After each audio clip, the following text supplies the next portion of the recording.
Old enough to drive, not old enough to drink, just barely old enough to vote. But for some, this is now a prime candidate pool following a national shortage of correctional officers. Several counties across the Carolinas are getting creative to properly staff their jails. In Queen City News, Chief Business Correspondent Taylor Young explains this isn't about lowering the bar. This is about lowering the age limit. In uptown Charlotte, sidewalks see a constant coming and going of faces. Some on their way to work, others to experience the sights and sounds of the Queen City. But nestled between skyscrapers and office buildings is the temporary home to hundreds.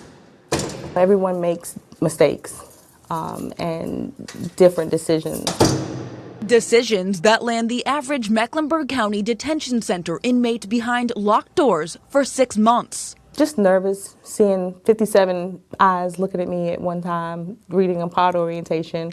It's kind of a little overwhelming. Officer Alford's tan uniform differentiates her from the orange jumpsuits worn by the men and women awaiting trial. For years, her job was providing them day-to-day care, the majority of the time sitting behind this desk surrounded by 50 cells. I've always seen myself in this uniform and just wanted to help.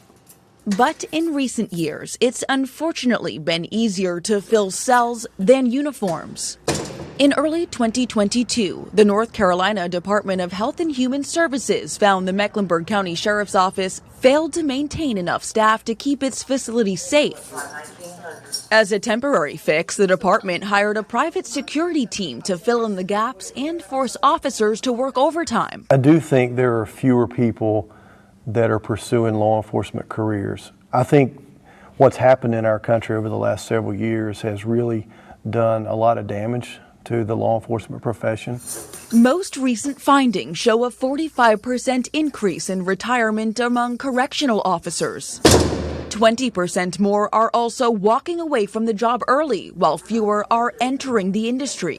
We constantly have openings. Sheriff's offices across North Carolina are now competing for a smaller pool of candidates to fill positions deemed mandatory by the state. In Union County, Chief Deputy Tony Underwood says they're having to get creative. We saw an opportunity to take advantage of the law that requires a detention officer or corrections officer to be 20 years of age.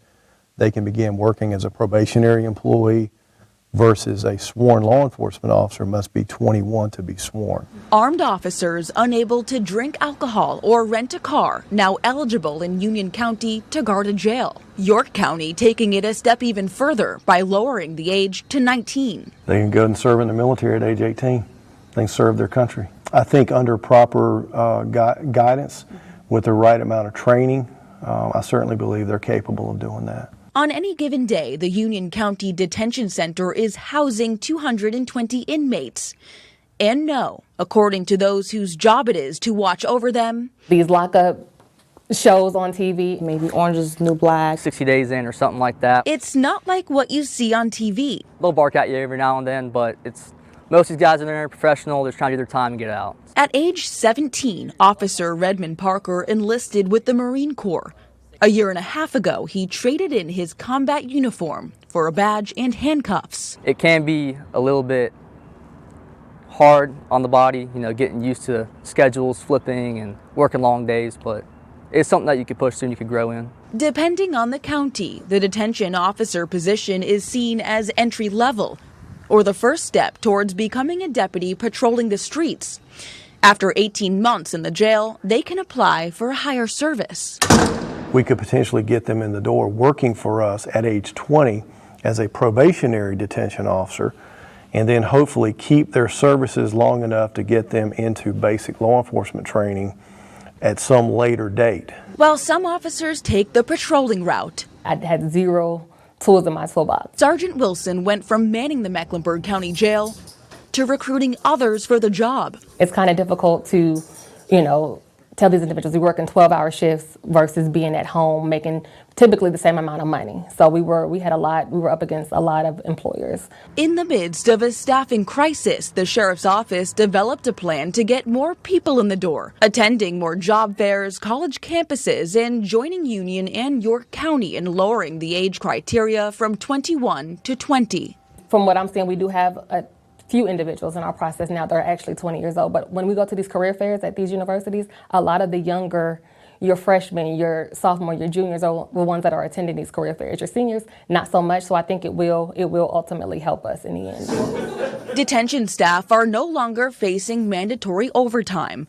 As of last month, the sheriff's office had 137 job openings. 59 of them were detention officers. And while they hope creative thinking may solve the ongoing crisis, the cells at the Mecklenburg County Jail remain full, and the job openings continue to pile up. Reporting in Charlotte, Taylor Young, Queen City News.